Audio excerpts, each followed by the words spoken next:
let's talk about a book that I'm surprised I ever read, and I blame one of my high school history teachers for it.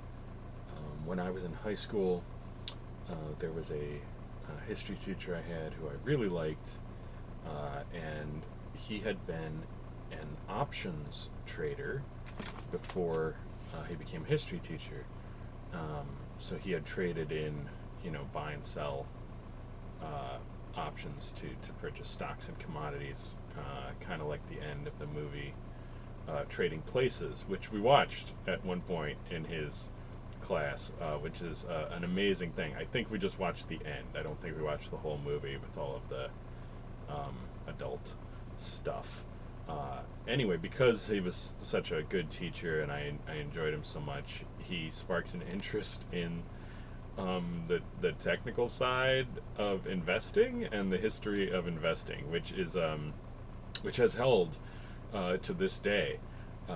Even though I don't invest and have no interest in doing so, he did sort of show me why someone might get really pulled into it, aside from the money, obviously, but why it would like hold interest and become someone's life work, and this sort of thing. He was really funny about it. I think he had been an options trader for about 20 years, so most of his young adult life, and he used to say that he had to be a trader that long because he had ex-wives and bartenders to support. Uh, so then he made enough money, I guess, and he could do what he actually wanted to do, which was to teach history. And because he had maybe it's because he had some financial freedom that he was able to be such a kind of freewheeling history teacher. He definitely knew his stuff, but his attitude was much more informal and relaxed, and he did not uh, dress up the role of teacher very much. Like he'd lounge in class. Um, anyway, as a thank you to him, one thing he did was get me interested in the history of investing and finance, and not on like the technical side, but in a layman's side. And there are a fair number of books written for lay people about this, and I don't remember reading many of them until 2008, when the financial crisis of that year pushed it high up on everybody's interest, and the stories about Enron and other such financial debacles. They just hold a lot of natural interest. I've always been interested in the degree to which people can fictionalize experience and make money out of it. So I started reading books that were centered around that world, not fraud necessarily, but just books about financial operations and trading and what it's like. And like any other human activity, it has its fascinations and interest, and you can understand why people get involved in it. A good rough rule maybe is if a significant number of people show an interest in something over a long period of time, it must have its points. It must have, even if you can't see them, even if you're actually repulsed by them at first, there must be something about it um, that holds interest and has elements of what would make a good human life. And this is even activities that maybe you find ethically dubious. There must be something about it that keeps drawing people back to it. Anyway, a long way of saying I read books about investing and financial history. Pardon me. One of the ones that I remember well, there's a famous textbook publisher, Wiley, Wiley, like Wiley Coyote. I think that's like Wiley Coyote. Yeah, let's say that it is. They've been doing textbooks forever. They do a lot of computer books. And one series they did is they have a series called Wiley Investment Classics. And I found pretty much every book in that series was worth the read. And one of the first ones was called Reminiscences of a Stock Operator.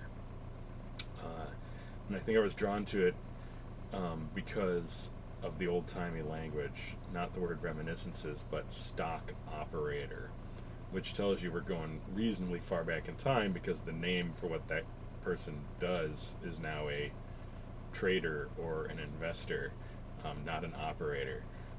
So this is a book from the 1920s, and it was originally, I believe, a series of articles in the form of a detailed interview by a Wall Street journalist with a lifelong Wall Street trader or operator, as they were getting called. So he found this guy who was a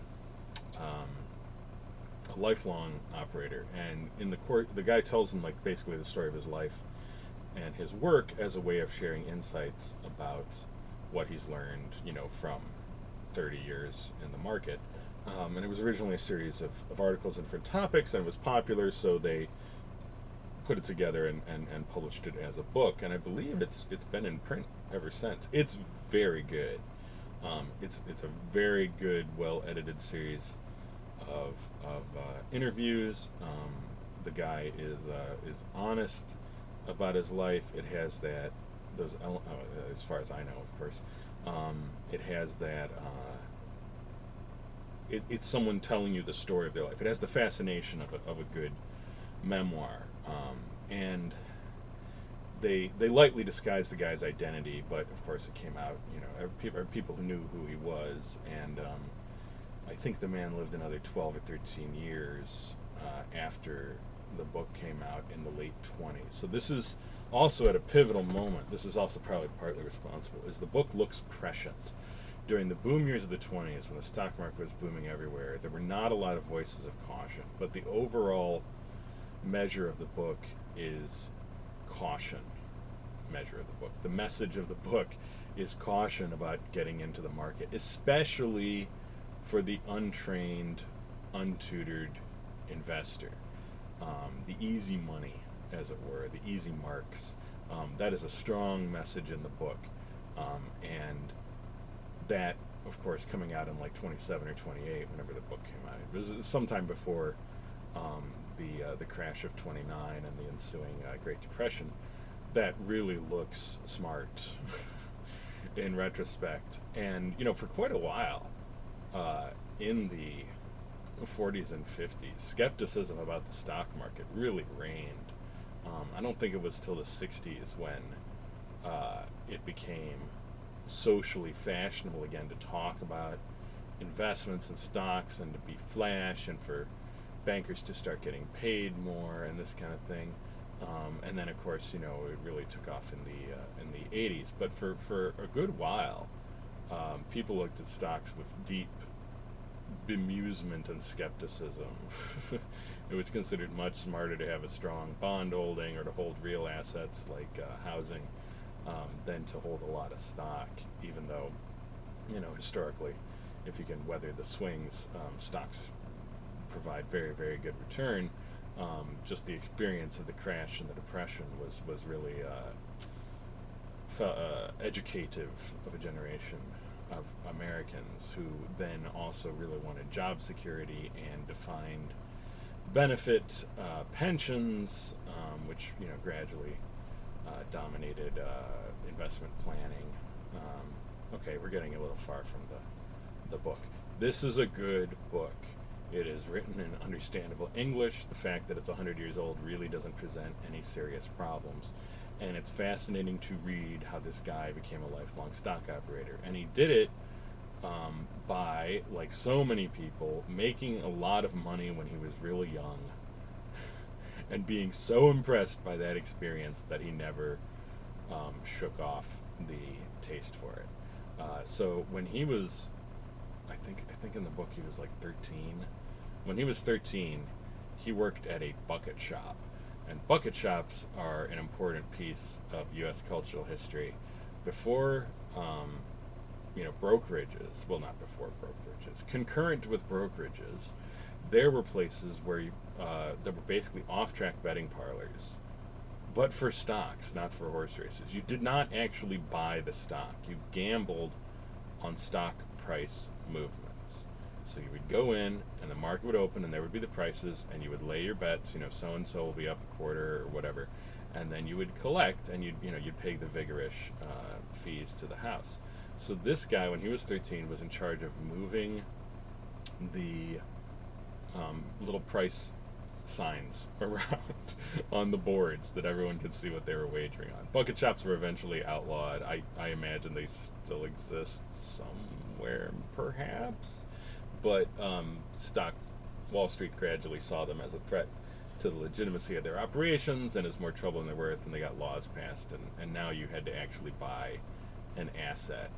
So that distinguishes, that's the line between gambling on stocks, which is when you don't actually own anything, and investing, where even if you divest yourself of the asset in an hour, at least you did take ownership risk of it for that hour, that kind of thing. So he's working on one of these bucket shops, and he's, obviously reasonably aware young person, and he starts to notice patterns, and he eventually takes the plunge and invests some of his own money, because he is getting paid for this, and he gives some of it to his parents, but and he starts to win. He wins. He wins a lot.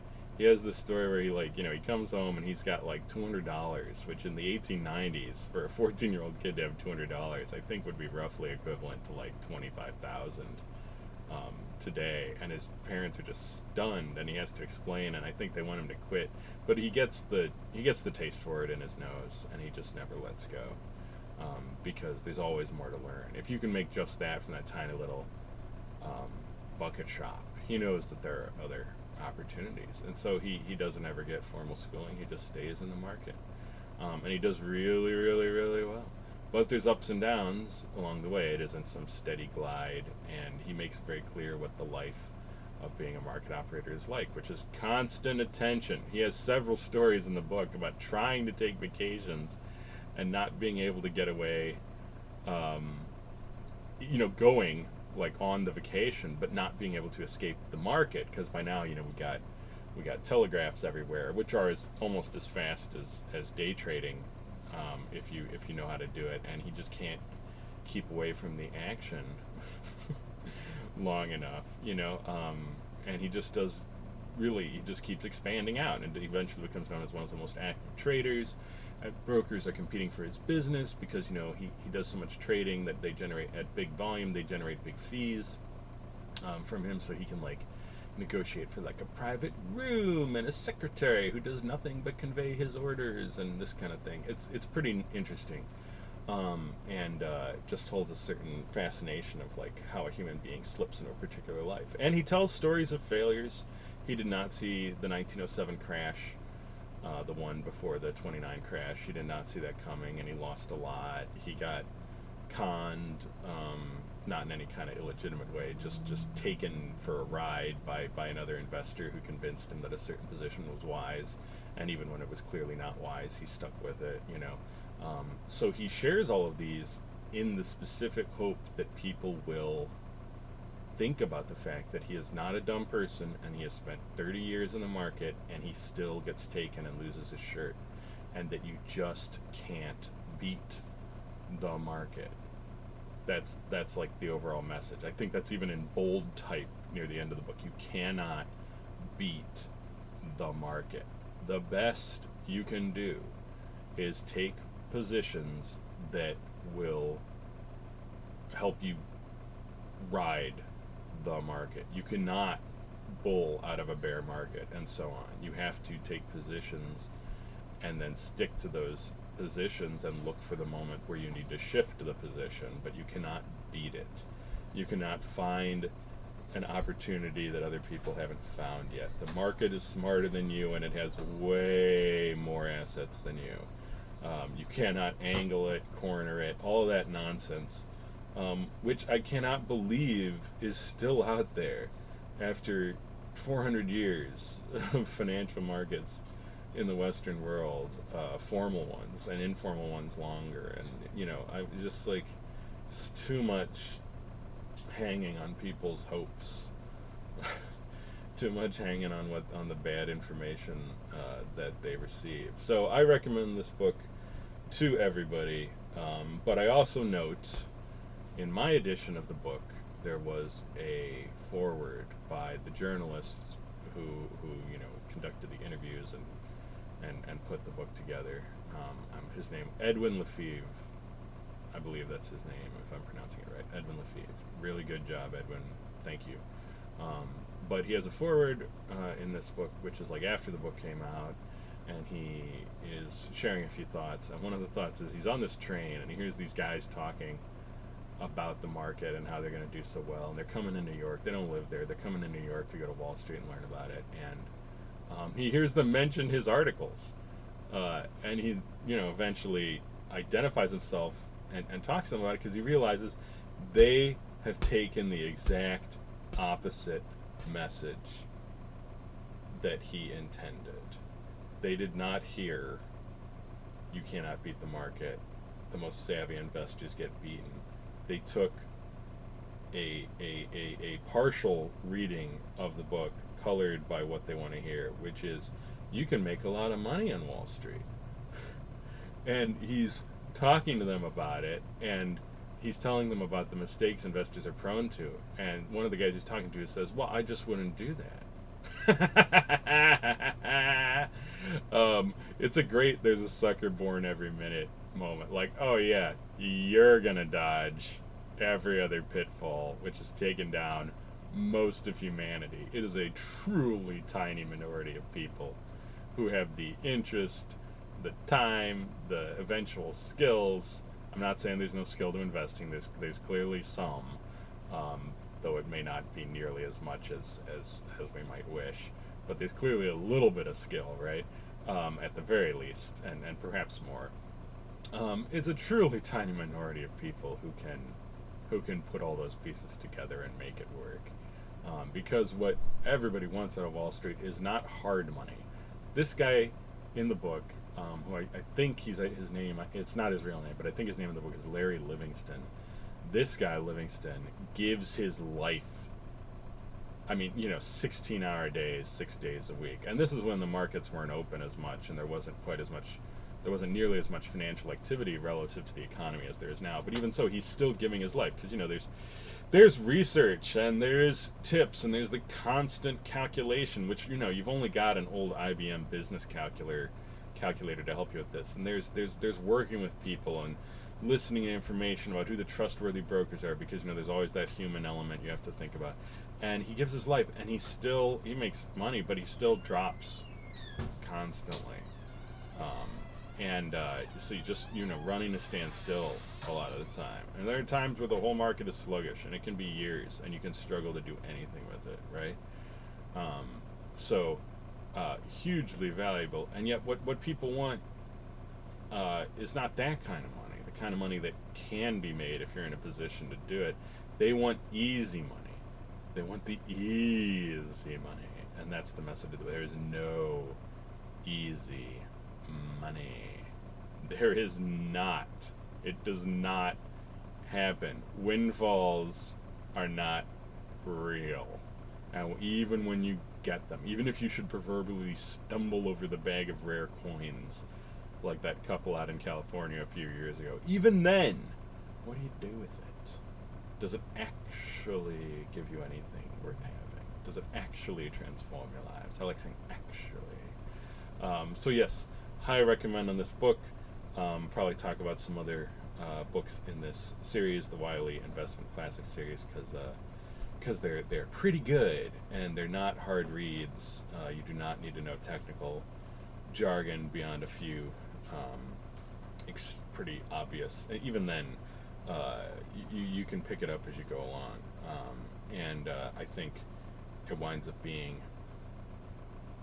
really valuable. A lot of fields that you're not like that interested in, but that do sort of impinge on your life, like in the U.S.